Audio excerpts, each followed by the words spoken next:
mean, I remember starting my career, we didn't really even know how to treat pneumocystis pneumonia, which was one of the hallmarks of the disease. We were still learning how to treat that. People were wasting away. So in terms of just physical pain, it was sad. There was clearly the stigma of HIV and even who was allowed to visit. People would come in with a little bit short of breath. And sometimes it was very, very subtle, or some other fungal infections. Sometimes the symptoms were like, well, I'm having a little bit of a headache, and you have to pay attention. And infectious diseases, especially as we're all about paying attention, right?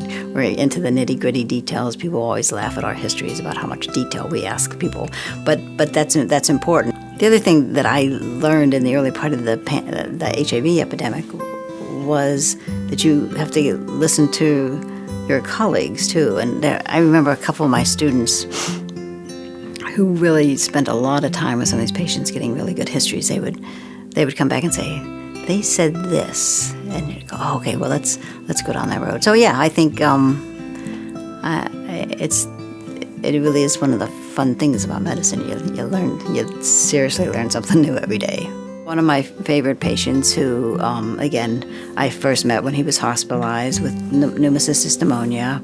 He was very distressed about his diagnosis, and very, very private, and didn't want anybody to know anything about his HIV diagnosis or his other illnesses.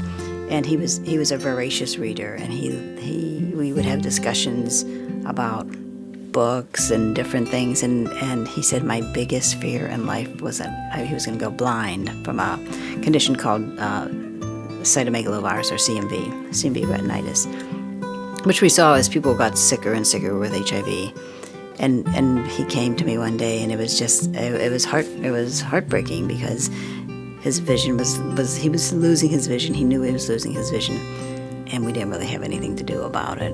But he still kept coming to see me, and really, probably the final months of his life, I don't know if I actually provided medical care, but I certainly spent a lot of time with him, talking to him, and telling him about books that I had read then and stuff. So the resiliency of the human spirit is amazing, and I think that's what kept us going. Part of what kept us going is that science was really in this exponential phase. And I've talked about this before. When you think about HIV in comparison to COVID, or I guess probably more appropriately COVID in comparison to HIV, the scientific progress has been phenomenal in terms of time, in terms of what we learned. So much of what we learned about viruses and about the immune system from the HIV world had a very direct and relevant impact on COVID. And so I think you could say this to anybody who does medicine. What keeps you going, what keeps us going, is that things keep getting better.